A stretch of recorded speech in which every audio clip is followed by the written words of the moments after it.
Hello everyone, I am Swati Agarwal और आज हम पढ़ने वाले हैं विश्वास बुक का lesson 2 the tiger king written by कल्कि। जैसा कि हम सभी को पता है कि सीबीएसई ने अपने पेपर के पैटर्न को चेंज किया है। अब जो एग्ज़ाम्स होंगे वो टर्म 1 और टर्म 2 में होंगे और जो हमारा टर्म 1 होगा वो एमसीक्यू बेस्ड होगा और जो टर्म 2 होगा वो हमारा सब्जेक्टिव रहेगा। तो ये जो वीडियो है इसको देखने के बाद आप पाएंगे कि आप टर्म 1 और टर्म 2 के लिए दोनों के लिए अपने इस चैप्टर को रेडी कर पाएंगे।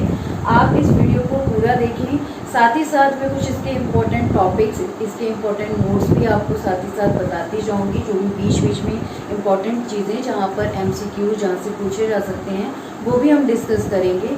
तो इस लेसन को स्टार्ट करने से पहले सबसे पहले हम इसके ऑथर के बारे में जानते हैं। इस स्टोरी को लिखा गया है कल्कि के द्वारा, लेकिन ये इनका पूरा नाम नहीं है। इनका पूरा नाम है रामास्वामी कृष्णमूर्ति, ये इनका फुल नेम है। लेकिन ये जो अपनी राइटिंग्स करते हैं, यानी ये जो भी चीज़ें अपनी लिखते हैं, चाहे वो पोइट्री हो चाहे अपनी स्टोरीज हो, वो अपने पैन नेम से लिखते हैं कल्कि। और पैन नेम वो नेम होता है जिससे कोई भी राइटर अपनी राइटिंग्स को लिखता है।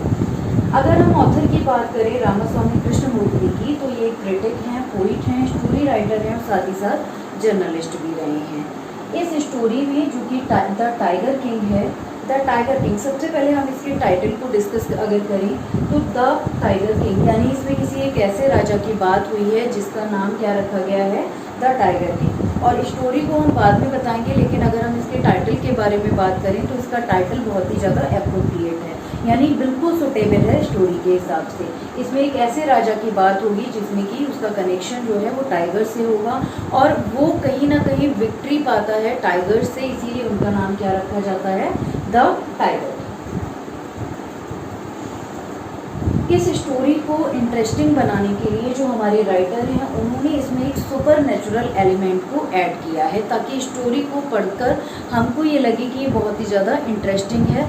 इसीलिए उन्होंने कुछ सुपर नेचुरल एलिमेंट को इसमें ऐड किया है। साथ ही साथ satire on the those who are in power. अगर हम इस स्टोरी की बात करें तो ये स्टोरी उस समय की कहानी बताती है जिस समय जो हमारे भारत है, हमारे भारत के जो राजा हैं वो ब्रिटिशर्स के अंडर में रहकर के रूल करते थे, मतलब उनको उनकी बात भी माननी पड़ती थी, लेकिन साथ ही साथ वो राजा का कर्तव्य भी निभाते थे। तो एक तरह से ये सटायर भी है उन लोगों के लिए जो पावर में होते हैं, यानी जिनके पास सारी पावर होती है, सारे जो भी काम, जो भी डिसीजंस लेंगे वो उन्हीं का ही मैटर होता है। बट लेकिन फिर भी कुछ चीज़ें होती हैं जो उनके रूलिंग एरिया के बाहर होती है, तो उसी के बारे में ये स्टोरी हमें बताती है।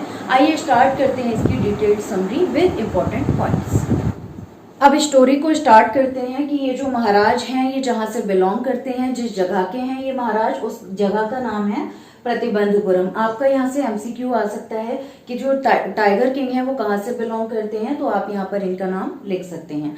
यहाँ पर आप देख रहे हैं मैंने कई सारे नाम लिखे हैं और ये सारे नाम जो हमारे महाराज हैं जिनके बारे में आज हम पढ़ रहे हैं उन्हीं के ही हैं। आपने सुना होगा कि जितने भी राजा होते हैं जब वो मतलब जो है किसी जंग पर जाते हैं, जंग को जीत कर आते हैं, तो उनका कोई नाम दे दिया जाता है या उनको कोई सम्मान मिलता है, कोई उन्होंने बड़ा काम किया है तो लोग उनका नाम रख देते हैं या उनको कुछ उपाधियां जो हैं वो मिल जाती हैं। तो इसी तरह से जो हमारे महाराज हैं उनके कई सारे नामों को रखा गया है और उनको कई सारे नाम से जाना जाता है, जैसे कि जमींदार जनरल, खिलेदार मेजर, सतह व्याघ्रा संहारी, महाराज अधिराज, विश्व भुवन सम्राट, सर जिलानी जंग बहादुर, MAD, ACTC और CRCK के नाम से।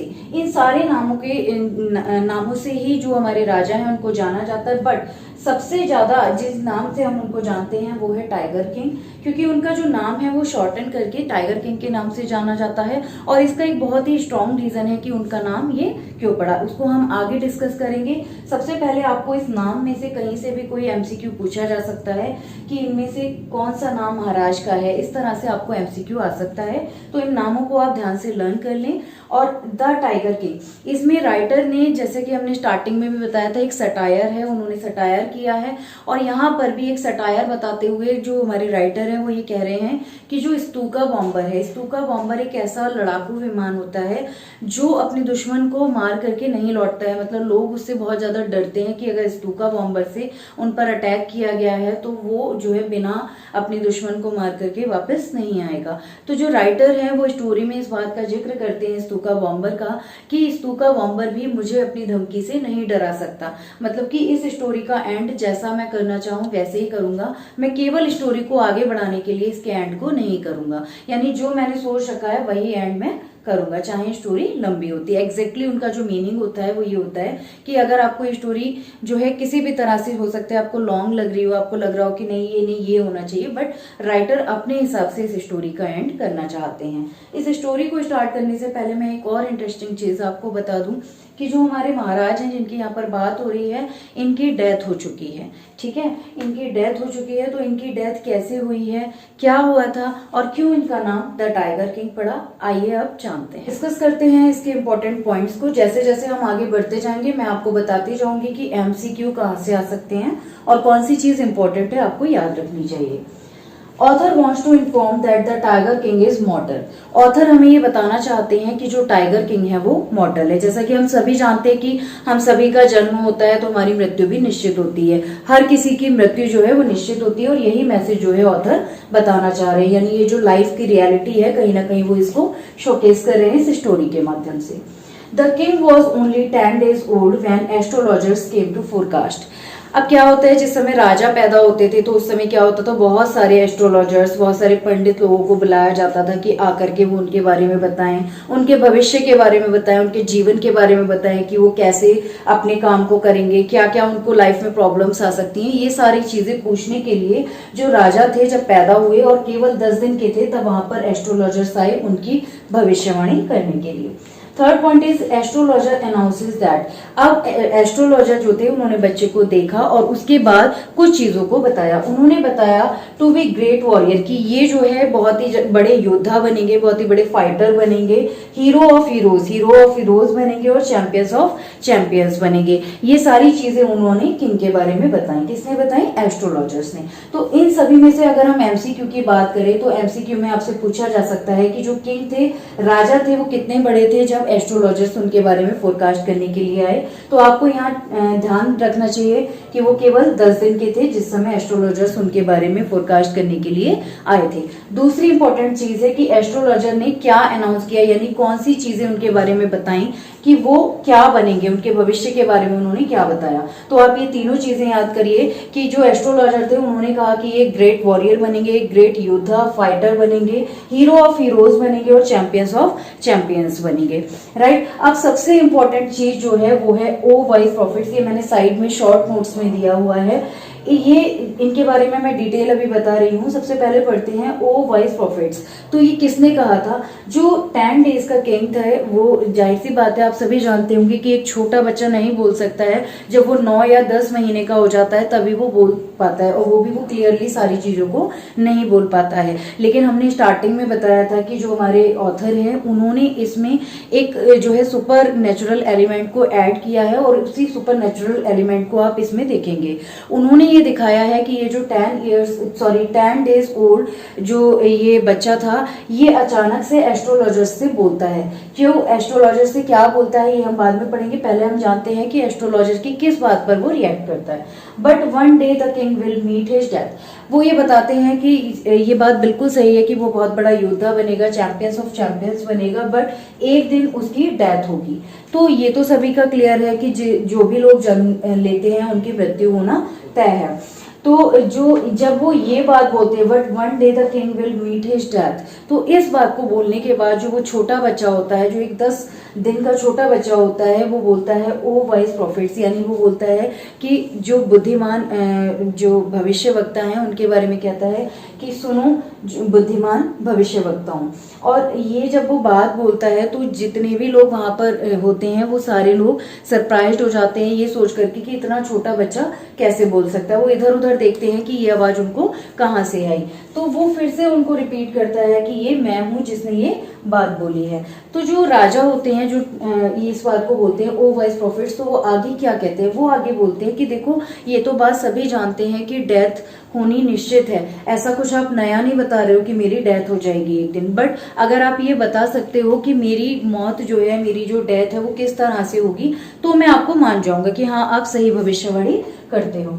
इस बात को सुनकर के पहले तो वो सरप्राइज्ड हो जाते हैं कि इस तरह से कोई भी बच्चा कैसे बोल सकता है, लेकिन उसके बाद वो ये बोलते हैं, क्योंकि जो एस्ट्रोलॉजर्स होते हैं उनको ये अलाउड नहीं होता है कि अगर किसी की लाइफ के बारे में कोई भी ऐसी चीज है जिससे कि वो डर सकता है, जो उनको नहीं बतानी चाहिए, तो ये उनकी जो कला है, उनकी जो आर्ट है, उसमें ये बताया जाता है कि आपको किसी के भी बारे में ऐसी चीज नहीं बतानी चाहिए जिससे कि वो डर जाए। तो जो एस्ट्रोलॉजर्स होते हैं वो कहते हैं नहीं हम बता देंगे, बट हमें मतलब नहीं बतानी चाहिए ये चीज, इसीलिए हम नहीं बता रहे हैं। लेकिन जो राजा होता है वो मतलब उनको इंसिस्ट करता है कि नहीं उनको ये बात बतानी चाहिए। तो बहुत ही ज्यादा रुकते रुकते इस बात को बताते हैं कि जो राजा है वो आर ऑफ बुल में जो है जन्मा है।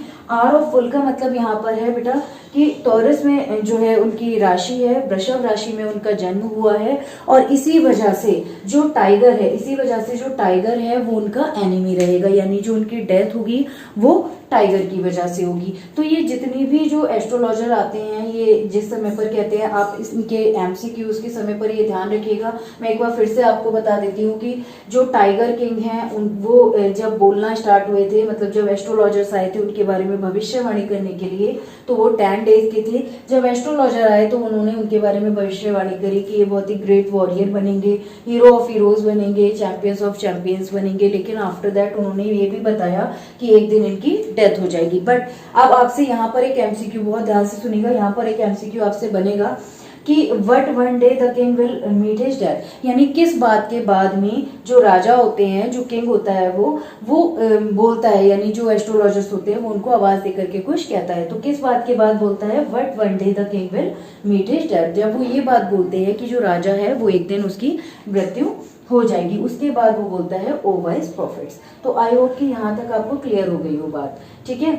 आगे वो ये भी बात बताते हैं, जो राजा होते हैं वो इनसे कहते हैं कि देखो अगर आप मुझे ढंग बता सकते हो कि किस तरीके से मेरी डेथ होगी, तो वो स्क्यू की आवाज में उनको ये बात बोलते हैं। स्क्यू की का मतलब होता है कि बारीक आवाज में उनको बोलते हैं। मतलब यहाँ पर जो ऑथर हमारे वो साथ साथ हमें कहीं ना कहीं इस बात को इन्फॉर्म करना चाहते हैं इस बात से कि जो किंग है वो अभी भी छोटा है, और छोटे बच्चों की जो आवाज होती है वो बहुत ज्यादा पतली होती है। तो उस चीज को यहाँ पर नोटिस किया गया है, आप इसको नोट डाउन कर सकते हैं। नेक्स्ट, अब जब ये सारी बातें होती हैं और जो बच्चा होता है वो इतनी छोटे बच्चे को इतनी सारी चीजें बोलते हुए, वो भी इतनी क्लियरली बोलते हुए, जो एस्ट्रोलॉजर्स होते हैं वो बहुत ही ज्यादा एस्टोनिश्ड हो जाते हैं। तो उसमें क्या होता है, जो एस्ट्रोलॉजर होते हैं वो ये कहते हैं कि मतलब जो बच्चा है वो उसको कंपेयर करते हैं, मतलब वो जिस तरह से बात कर रहा होता है, जिस तरह से उनसे सवाल और जवाब कर रहा होता है, तो वो बोलते हैं कि जिस तरीके से bulletins issued by the war office, जिस समय युद्ध के समय कोई भी जैसे बुलेटिन्स आते हैं, कोई भी जो मतलब डायरेक्शंस होते हैं वो दिए जाते हैं कि अब आपको ये करना है, ये करना है, बिल्कुल क्लियर डायरेक्शंस दिए जाते हैं। इतना क्लियरली वो एस्ट्रोलॉजर्स से बातों को पूछ रहा था। तो ये सारी चीजें पॉइंट्स आप नोट कर लीजिए। साथ ही साथ अगर आप स्क्रीनशॉट निकाल रहे हैं बेटा तो बहुत अच्छी बात है, लेकिन अगर आप स्क्रीनशॉट में कहीं कोई प्रॉब्लम आ रही है तो ये पीडीएफ फॉर्म में मैं आपको डिस्क्रिप्शन बॉक्स में भी दूंगी। अब आगे बताते हैं। अब हमने यहाँ तक देखा था कि जो एस्ट्रोलॉजर्स आए हैं उन्होंने ये बताया कि जो राजा हैं उनकी जो डेथ होगी वो किसके माध्यम से होगी, टाइगर की वजह से होगी। तो अब जैसे टाइगर की बात सुनकर के छोटा सा बच्चा जिसको ये पता लग जाए कि अब उसको टाइगर जो है वो मार देंगे, यानी उसकी जो मृत्यु है वो टाइगर की वजह से होगी, लेकिन वो जो राजा होते हैं वो बिल्कुल भी इस बात से नहीं डरते, बल्कि और क्लियर होकर के इस बात को सुनकर के वो क्या बोलते हैं, लेट टाइगर्स बिवेयर, की जो बाघ है उनसे कह दो कि वो चौकन्ने हो जाए, मतलब कि वो मेरे से डरे, इस तरह से वो उस बात को बोलते हैं। किंग सेड दीज वर्ड्स, और ये किसने कहा, राजा ने कहा। He drank the milk of English cow, वो जब धीरे धीरे बड़े हुए तो उनका लाइफ स्टाइल यहाँ पर बताया गया है कि जो इंग्लिश काउ थी वो उसका मिल्क पीते थे, और जो एक इंग्लिश मैन था वो उनको पढ़ाता था, और वो इंग्लिश मूवीज को देखते थे, इसके अलावा वो और कुछ भी नहीं देखते थे। Now he is 20 years old and the ruling came into his hands. अब क्या हुआ, वो धीरे धीरे बड़े हो गए, 20 साल के हो गए, और जो प्रतिबंधपुरम का राज्य था वो किसको मिल गया, वो उस राजा को मिल गया जिनका नाम था द टाइगर किंग। अब यहाँ पर एक एमसीक्यू आपसे पूछा जा सकता है कि जो राजा से पहले प्रतिबंधपुरम में कौन राज्य करता था। तो राजा से पहले जिनके हाथ में वो राज्य था वो थे कोर्ट ऑफ वर्ड्स, यानी संरक्षक दरबारियों के हाथ में था वो राज्य, और बाद में उनके किंग के हाथ में आ गया। You may kill a cow in self defence, जहां पर वो राजा रहते थे प्रतिबंधपुरम में, वहां पर एक बहुत ही फेमस एक बात थी जो लोगों के द्वारा कही और सुनी जाती थी, you may kill a cow in self defence की मतलब आप अपनी आत्मरक्षा के लिए काउ को भी मार सकते हैं। यानी ये बात यहाँ पर इसलिए बताई गई है कि जो राजा होते हैं वो टाइगर को मारते हैं, क्यों मारना चाहते हैं, क्योंकि वो सेल्फ डिफेंस में उसको मार रहे हैं। तो जब एक काउ को मारा जा सकता है सेल्फ डिफेंस के लिए, वो भी इंडिया में, तो जब इस बात को माना जाता है तो फिर सेल्फ डिफेंस के लिए टाइगर को मारना तो बिल्कुल भी गलत बात नहीं है। अब क्या होता है, राजा को जब पता लगता है, राजा धीरे धीरे बड़े हो जाते हैं और उनको पता लगता है कि उनको टाइगर को मारना है वरना टाइगर जो है उनको मार देगा। तो वो क्या करते हैं कि प्रतिबंधपुरम में बहुत बड़े बड़े जंगल होते हैं वहां पर, और उसमें बहुत सारे टाइगर्स भी होते हैं। तो जो वहां पर टाइगर्स होते हैं तो राजा जो है प्लान करता है जाने के लिए, और राजा वहां पर जाता है और टाइगर को मार देता है। और टाइगर को मारने के बाद वो ज्योतिषियों के पास जाता है और ज्योतिषी से जाकर के बोलता है कि मैंने जो है क्या मार दिया है, मैंने टाइगर को मार दिया, और फाइनली ये जो है चीज खत्म हो गई है कि मेरी डेथ किससे होगी, टाइगर से होगी। तो ज्योतिषी जो होता है वो उनको बोलता है कि देखो अभी आपने एक टाइगर मारा है, लेकिन अभी आपके कितने टाइगर्स मारने रह गए हैं, 99 टाइगर्स आपको मारने हैं। लेकिन जो किंग होता है वो उनकी बातों में बहुत ज्यादा बिलीव नहीं करता है कि मतलब नहीं ऐसा नहीं है, इस तरह से वो रिएक्ट करता है। तो जो ज्योतिषी होते हैं, एस्ट्रोलॉजर होते हैं कि देखो अगर मैं गलत प्रूव हुआ, अगर ये बात गलत सिद्ध हुई कि आपकी जो डेथ है वो टाइगर के माध्यम से नहीं होगी, या अगर आप 100 टाइगर नहीं मार लेते हो, यानी आपने एक तो मार लिया है, आप 99 और नहीं मार लेते हो, तब तक आप सुरक्षित नहीं हो। और अगर ऐसा नहीं है, अगर मैं गलत सिद्ध हो जाता हूं तो मैं ये जो भी अपनी मेरी बुक्स हैं एस्ट्रोलॉजी की, मैं इनको आग लगा दूंगा, इनको फाड़ दूंगा। और इससे भी ज्यादा वो ये बोलते हैं कि अगर आप सही निकले तो क्या होगा, मैं अपने बालों को छोटा करा लूंगा और मैं क्या बन जाऊंगा, इंश्योरेंस जो है इंश्योरेंस करने वाला एक व्यक्ति बन जाऊंगा। और इस बात को जब वो ये बोलते हैं तो वो थोड़ा अटक अटक के बोलते हैं, क्योंकि वो बहुत बड़ी बात बता रहे होते हैं अपने बारे में, अपना प्रोफेशन चेंज करने के बारे में उनको बताते हैं। यानी ये बात हमें शो करती है कि एस्ट्रोलॉजर बिल्कुल कंफर्म होते हैं कि ये जो टाइगर्स हैं, टाइगर के वजह से ही उनकी डेथ होगी, और उन्होंने एक टाइगर को मारा है और अभी 99 रिमेनिंग है, यानी 99 को उनको अभी और मारना है। अब जब ये बात आती है तो जो राजा होते हैं वो क्या करते हैं कि वहां पर बहुत सारे फॉरेस्ट हैं और वहां पर बहुत सारे टाइगर्स भी हैं, लेकिन अगर बाहर के लोग उनको आकर के मारेंगे, क्योंकि जो कि ये कहानी है ये उस समय की कहानी है जबकि ब्रिटिशर्स इंडिया में राज करते थे, रूल करते थे। तो ब्रिटिशर्स भी जो शिकार था उसके लिए जाते थे, टाइगर्स को मारते थे, ये उनके शौक में आता था। लेकिन अगर वो भी टाइगर्स को मारेंगे तो ये कंफर्म नहीं था किंग को कि जो 99 टाइगर्स हैं वो उनको सभी को मार पाएंगे, यानी इतने टाइगर्स जो है प्रतिबंधपुरम में होंगे कि उनकी ये जो संख्या है, ये जो काउंटिंग है ये पूरी हो जाएगी। तो क्या किया गया, एक रूल पास किया गया, उस रूल में ये बताया गया कि अब से जो प्रतिबंधपुरम के जो टाइगर हैं उनको फॉरेस्ट में केवल और केवल राजा मार सकते हैं, इसके अलावा कोई भी टाइगर को नहीं मार पाएगा। और ये स्टोरी ब्रिटिशर्स के टाइम पर है। तो ब्रिटिशर्स में क्या होता है कि ब्रिटिशर्स के वहां से एक जो है सेक्रेटरी आते हैं, अपनी वाइफ के साथ आते हैं, और उनकी जो इच्छा होती है वो इच्छा होती है टाइगर्स को मारने की, क्योंकि उनको पता होता है कि प्रतिबंधपुरम में बहुत सारे टाइगर्स हैं और वो चाहते हैं कि वहां पर आकर के वो प्रे करें, यानी वो शिकार करने जाए टाइगर का। लेकिन जो महाराज है उनको डर लगता है, उनको ये डर लगता है कि देखो अगर इनको एक बार अगर मैंने शिकार करने दिया तो इनका तो शौक होता है, इनकी तो इच्छा होती है, ये बार बार शिकार करने के लिए आएंगे और बार बार शिकार करने के लिए आएंगे तो मेरे को प्रॉब्लम होगी। तो वो इसको सोचता है, समझता है कि क्या किया जाए ऐसा कि जो ये चीज ना हो। और अच्छा वो डरते भी हैं, इसलिए डरते हैं क्योंकि अगर वो उनके डिजायर को पूरा नहीं करेंगे तो क्या होगा, वो उनकी डिजायर को नहीं मानेंगे, नहीं पूरा करेंगे तो वो जो है उनके राज्य को ले सकते हैं, यानी उनके राज्य में कुछ और रूल पास कर सकते हैं। तो इस डर से वो एक तरकीब निकालते हैं, वो एक टेक्निक निकालते हैं कि क्या ऐसी टेक्निक हो सकती है जिससे कि मैं इस चीज़ को अवॉइड कर सकता हूँ। तो वो क्या करते हैं कि 50 जो हीरे की अंगूठी होती हैं उनको मंगवाते हैं, और उनको मंगवा करके जो ब्रिटिशर आया हुआ होता है उनकी वाइफ को भिजवा देते हैं, और ये सोच करके भिजवाते हैं कि जो ये राजा हैं, सॉरी ये जो ब्रिटिशर हैं, इनकी वाइफ जो है इन रिंग्स को देख करके बहुत ज़्यादा खुश हो जाएंगी, और जब वो खुश हो जाएंगी तो उनका ध्यान इस चीज़ से हट जाएगा।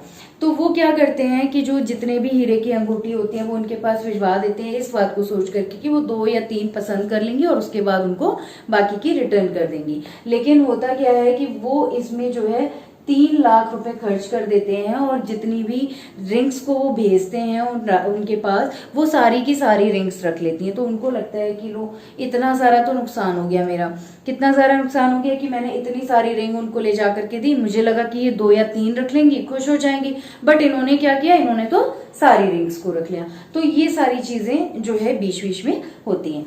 अब इस तरह से ब्रिटिशर जो होता है वो तो चला जाता है, लेकिन आगे क्या होता है, नोट्स के उसमें मैंने शॉर्ट नोट्स दिए हुए हैं, जिससे कि आप नोट्स की तरह इसको नोट डाउन कर लें। जब आप रिवीजन लेंगे तब आपको यहाँ पर से शॉर्ट नोट्स मिल जाएंगे जो आपके काम आएंगे। इन 10 years of tiger hunting, the king kills 70 tigers।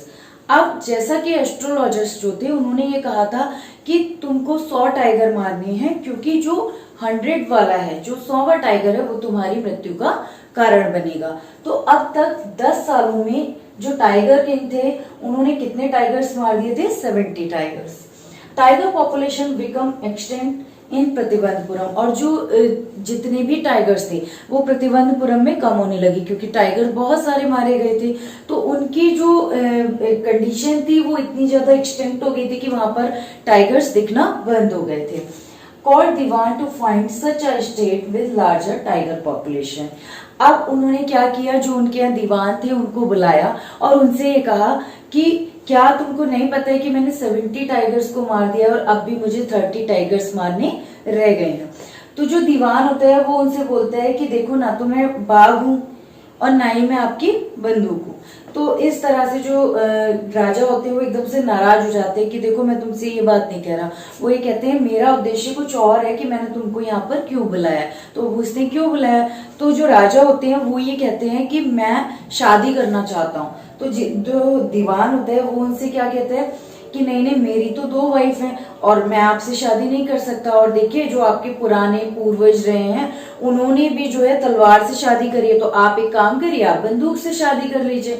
तो इस तरीके से दीवान का रिएक्शन दिखाया, मतलब थोड़ा सा फनी वे में वो आंसर देते हैं। तो वो दीवान को बोलते हैं कि आप सुन लो, मैं ऐसे शादी नहीं करना चाहता हूँ, मतलब मेरा मतलब ये नहीं कि मैं तुमसे शादी करना चाहता हूँ, बट मैं ये चाहता हूँ कि तुम कोई एक ऐसा राज्य ढूंढो जहां पर एक अच्छी कन्या हो जिससे कि मैं शादी कर सकूं, और साथ ही साथ वहां पर जो टाइगर की पॉपुलेशन हो वो थोड़ा ज्यादा हो, जिससे कि जब भी मैं वहां पर जाऊं वैसे ही मैं टाइगर्स को मार करके आ जाऊं, क्योंकि प्रतिबंधपुरम में टाइगर्स मिलना कम हो गए थे।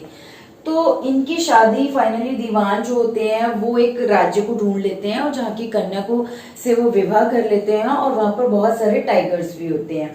तो जब भी किंग अपनी ससुराल जाते हैं, अपने लॉस के घर पे जाते हैं, तो वो 2-3 टाइगर हर बार में मार आते हैं। और इस तरह से जो मतलब महाराज होते हैं वो 29 टाइगर्स को और मार देते हैं, जिनको कि वो अपने लॉस के यहाँ मार करके आते हैं।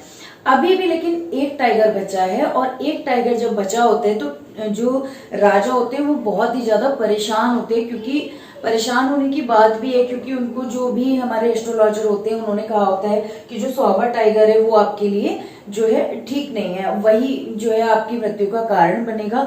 तो वो डर जाते हैं कि अब 100वें टाइगर का नंबर है, और इसीलिए वो बहुत ज्यादा हर चीज को देख समझकर पूरा कर रहे होते हैं। News about the presence of tiger near a village disappointed the king। अब क्या होता है कि जो उनकी लॉस का जहाँ पर घर होता है वहां पर भी टाइगर्स मिलना मुश्किल हो जाते हैं, लेकिन उनको 100वां टाइगर तो मारना बहुत जरूरी है। अब वो प्रतिबंधपुरम में बहुत देखते हैं कि कोई टाइगर मिल जाए, बट कहीं भी कोई टाइगर नहीं मिलता है। लेकिन फिर एक और अच्छी न्यूज आती है कि पास के विलेज में जो शीप्स होती हैं वो गायब हो रही होती हैं, और उन शीप्स के गायब होने से जो ये न्यूज है ये न्यूज किंग तक पहुंचती है, उनके राज्य में फैल जाती है, और किंग को ये लगता है कि देखो वहां पर शीप्स गायब हो रही हैं, तो शायद ऐसा हो सकता है कि वहां पर कोई टाइगर आ गया हो जो कि उन शीप्स को ले जाता हो, उनको खाता हो। लेकिन इस बात से पहले वो ये सोचते हैं कि उस गांव में खादर मियां साहब भी रहते हैं और एक वीरा स्वामी नायकर रहते हैं जो शायद इन भेड़ों को खा जाते हो। इस तरह से वो बताते हैं। बट फिर फाइनली मतलब जो है वो इसी डिसीजन पर पहुंचते हैं कि नहीं, शायद वहां पर एक टाइगर है जो कि इन भेड़ों को ले जाता है, तो एक बार पता कर लो, अगर वो टाइगर वहां मिल जाएगा तो फिर मैं उसको मार दूंगा। और इस तरीके से जो राजा होते हैं वो 100 टाइगर मार सकेंगे।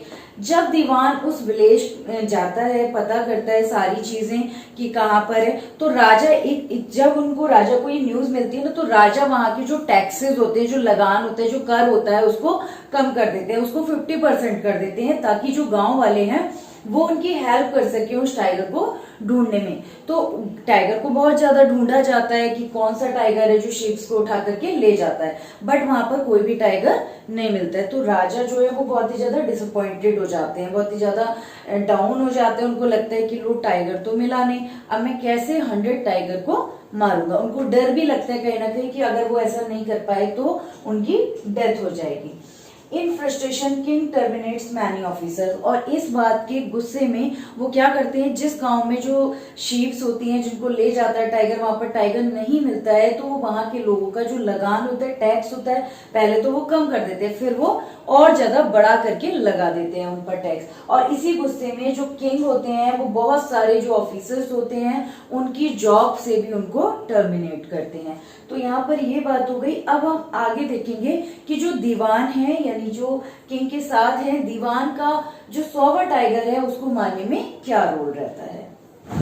अब क्या होता है कि जो दीवान होता है उसका इस सब में क्या रोल है, इसको जानते हैं कि जब वो दीवान को बुलाते हैं, इस तरीके से बोलते हैं कि दूसरे विलेज में जाकर के ढूंढ कर आओ टाइगर, लेकिन उनको टाइगर वहां पर नहीं मिलता है। अब दीवान को क्या लगता है कि इतने सारे ऑफिसर्स की जॉब तो जा चुकी है, अब कहीं ऐसा ना हो मेरी भी जॉब चली जाए। तो इस डर से वो क्या करता है, arrange an old tiger for the king. उसको याद आता है कि वो मद्रास जू से जब गया था तो एक मतलब जो है टाइगर को वो लेकर के आया था जो कि उसके घर में था। तो उसने डिसाइड किया कि ये जो टाइगर है इसको मैं जंगल में छोड़ाऊंगा, और जब जंगल में महाराज जो होंगे वो इसको देखेंगे तो वो इसको 100 टाइगर समझ के इसको मार लेंगे, और इस तरह से मेरी जॉब भी जो है वो बच जाएगी। तो यहाँ पर क्या कहते हैं कि जो उसके यहाँ टाइगर उसके घर में बंद है वो ओल्ड है, वीक है, लेकिन वो क्या करते हैं अपनी वाइफ के साथ उसको कार में बिठाता है और कार में ले जाकर के जहाँ पर राजा जंगल में शिकार कर रहे होते हैं तो वहां पर जाकर उसको वो कार से बाहर निकालने की कोशिश करता है ताकि वो उसको फॉरेस्ट में छोड़ सके। बट जो टाइगर होता है वो वहां से निकलने के लिए तैयार नहीं होता है, बट वो उसको उसकी वाइफ के साथ लेकर के जाता है और खींचता है, ठीक है, और खींच करके उसको फाइनली जंगल में छोड़ देता है। नेक्स्ट डे क्या होता है, नेक्स्ट डे वो जो टाइगर होता है वो अपने आप जो टाइगर किंग होते हैं उनके सामने जाकर खड़ा हो जाता है, मतलब इतना इस तरह से वो जो है वहाँ पर घूमता है कि नेक्स्ट डे वो उनके सामने होता है। तो जो राजा होते हैं वो बड़ा खुश होते हैं उसको देख करके कि चलो फाइनली एक टाइगर मिल गया जिसको कि अब मैं मार करके अपने 100 टाइगर की जो मारने की उन्होंने वो करी थी, फोरकास्ट करी थी एस्ट्रोलॉजर्स ने, उसको मैं पूरा कर पाऊंगा। तो वो क्या करते हैं, जो राजा होते हैं, king shot the tiger and drop down. King क्या करते हैं, उसके ऊपर एक बंदूक से गोली चला देते हैं, और गोली चलाने के बाद जो टाइगर होता है वो नीचे गिर जाता है। जब वो नीचे गिर जाता है तो टाइगर बहुत ही ज़्यादा खुश होते हैं, और वो जो भी उनके ऑफिसर्स वहाँ पर रह जाते हैं उनको बोलते हैं कि ऐसा है, इस टाइगर को मेरे साथ लेकर के आओ और हम जो है एक विजय यात्रा निकालेंगे कि हमने इस तरह से इसको मारा है। तो वो तो चले जाते हैं। फिर क्या होते हैं, जो भी वहाँ पर हंटर्स होते हैं, जो भी ऑफिसर्स होते हैं, जो दीवान होते हैं, वो वहाँ पर देखते हैं कि टाइगर अचानक से जो है अपनी आइज को घुमाता है। इसको देख करके उनको पता लग जाता है कि जो टाइगर है वो अभी भी कॉन्शियस है, यानी वो अभी मरा नहीं है। लेकिन ये बात वो राजा को नहीं बताते, और इसका रीजन ये होता है कि अगर वो राजा को ये बात बता देंगे तो उनको दूसरे टाइगर को अरेंज करना पड़ेगा उसको मारने के लिए, और राजा हो सकता है कि उनकी जॉब से भी उनको टर्मिनेट कर दे। तो वो ऐसा नहीं करते हैं कि उनको बताएं। तो वो क्या करते हैं, to hide the truth hunters kill the tiger, king now feels relief. अब जो राजा होता है उसको तो लगता है उसने मार दिया 100 टाइगर, लेकिन वो लोग क्या करते हैं, इस ट्रुथ को छुपाने के लिए जो टाइगर होता है जो पूरी तरह से मरा नहीं होता है, केवल बेहोश हुआ होता है, तो वहाँ पर जो हंटर्स होते हैं वो उस टाइगर को मार देते हैं। Brings a wooden tiger on his sons 3rd birthday. अब क्या होता है, जो ये टाइगर किंग होते हैं ये पूरे टाइम इसी बात में बिजी रहते हैं कि इनकी डेथ हो जाएगी अगर ये टाइगर को नहीं मारेंगे, और ये टाइगर को मारने में ये अपना पूरा समय स्पेंड कर देते हैं। लेकिन अब वो समय आया होता है उनके अकॉर्डिंग कि अब वो अपनी फैमिली के साथ, अपने बच्चों के साथ जो है अपना लाइफ को जो है स्पेंड कर सकते हैं हैप्पीली। तो वो क्या करते हैं, उनके बेटे की 3rd बर्थडे होती है, तो वो अपने बेटे से बोलते हैं कि अब मैं इसको कोई ऐसा प्रीशियस गिफ्ट दूंगा जो कि और किसी ने कभी किसी को ना दिया हो। तो वो काफ़ी सारी जगह पर देखता है कि मैं इसको क्या गिफ्ट दूँ। फिर फाइनली वो एक शोरूम में जाते हैं। जब वो शोरूम में जाते हैं तो बहुत सारे टॉयज लगे हुए होते हैं, लेकिन उनको वहाँ पर दूर रखा हुआ एक वुडन टाइगर जो है पसंद आता है। उसको उठा करके वो देखते हैं, और देखने के बाद जब वो देख रहे होते हैं तो जो शोरूम का ओनर होता है वो उनको ये सोचता है कि भाई ये इसको ऐसा वैसा ना समझे, तो वो उनको बोलता है कि देखिए ये जो है बहुत ही अच्छे, बहुत ही नोन कारपेंटर्स द्वारा बनाया गया, और ये बहुत मेहनत से बनाया गया, बहुत ही ज़्यादा अच्छा है, आप ये अपने बेटे के लिए ले सकते हो। अब जो शॉपकीपर होता है उसके माइंड में एक और बात आती है कि जो टाइगर वो उनको बेचने के लिए बोल रहा होता है वो केवल 2 आने और कुछ पैसे का होता है। तो लेकिन उसको ये लगता है कि अगर मैं राजा को ये कहूँगा कि ये 2 आने का है तो राजा शायद गुस्सा हो जाएंगे कि मैं इतनी सस्ती चीज़ दूंगा, क्या मैं ये अपने बेटे को गिफ्ट करूँगा। तो वो बढ़ा करके उसके प्राइस बोल देता है कि ये 300 रुपीज़ का है, क्योंकि इसको बहुत ध्यान से बहुत बड़े बड़े कारीगर ने बनाया है। तो फाइनली किंग को वो पसंद आ जाता है, और किंग उसको ले जा करके अपने बेटे को खेलने के लिए दे देते हैं। Place with prince and the silver of wooden tiger hurt the right hand of king. अब एक्चुअल में अगर हम देखें तो उस वुडन टाइगर को किसी भी बड़े कारपेंटर ने नहीं बनाया होता, बल्कि उसको किसी नौसिखिया कारपेंटर ने बनाया होता है जिसको कि प्रॉपर बनाना भी नहीं आता वुडन के आइटम्स को। और इसी वजह से जो उसके जितने भी जो टाइगर होता है वो बड़े रफ दिखाई देता है, जगह जगह उसकी जो स्लेवर होती हैं वो निकली हुई होती हैं, और इस वजह से जब वो राजा जो है अपने प्रिंस के साथ खेल रहे होते हैं तो उसकी एक स्लेवर जो होती है वो उनकी राइट हैंड में लग जाती है, यानी उसमें जो फांस निकली हुई होती है वो राजा की राइट हैंड में लग जाती है। और राइट हैंड में जब वो लग जाती है तो उससे जो उसका अंदर अंदर जो उसको हर्ट करती है उससे वो उनके लेफ्ट हैंड तक पहुंच जाती है। और ये चीज़ इतनी सीरियस हो जाती है कि जो मद्रास होता है वहाँ से बहुत 3 सर्जन बुलाए जाते हैं, और जब वो 3 सर्जन आते हैं उनका ऑपरेशन करते हैं, तो वो ऑपरेशन से जब बाहर आते हैं, रूम से बाहर आते हैं, तो वो बोलते हैं कि ऑपरेशन तो सफल हुआ लेकिन हम राजा को नहीं बचा पाए, और इस तरीके से राजा की डेथ हो जाती है। तो एक तरह से हम देखें तो हमने स्टार्टिंग में पढ़ा था कि एस्ट्रोलॉजर ने उनके बारे में फोरकास्ट किया था कि जो 100 टाइगर है उससे उनकी डेथ होगी। तो कहीं ना कहीं एस्ट्रोलॉजर की इसमें बात कही गई है कि उनकी जो फोरकास्ट थी वो एकदम से सही थी। पूरे गाँव में इस बात को बता दिया गया कि ये जो उनकी फोरकास्ट थी वो बिल्कुल सही थी, और इस तरह से 100वें टाइगर से जो है राजा मारे गए। हालांकि वो 100वां टाइगर जो है वो एक वुडन का था, लेकिन राजा को ये लगा कि जो उन्होंने 100वां टाइगर मारा था वो मार चुके थे। ठीक है, तो इस तरह से ये कहीं ना कहीं हमें बिलीव दिखाती है, हमारी जो इंडियन आर्ट है एस्ट्रोलॉजी उसमें ये बिलीव भी दिखाती है ये स्टोरी हमें, और साथ ही साथ ये भी दिखाती है कि कुछ चीज़ें ऐसी होती हैं शायद जिनको हम नहीं बदल सकते। आप कितने भी बड़े राजा हो, कितना भी बड़ा आपका रूलिंग एरिया हो, कितना भी बड़ा आपका किंगडम हो, बट कुछ चीज़ें आपके हाथ में नहीं होती। तो इसीलिए ये एक सटायर भी है हमारे पुराने समय के राजाओं के लिए, जो ये मानते थे, जो ये सोचते थे कि जो भी वो चाहेंगे वो करेंगे। तो इसी चीज़ के लिए ये आई थिंक आपको समझ आ गई हो। इसके जो नोट्स आपको देख रहे हैं ये मेरे इंस्टाग्राम पर भी आपको मिलेंगे, डिस्क्रिप्शन बॉक्स में भी आपको मिल जाएंगे। और इसमें इस स्टोरी से आपने क्या सीखा और क्या आपको ये स्टोरी अच्छी लगी मुझे कमेंट बॉक्स में ज़रूर बताइएगा। Thank you.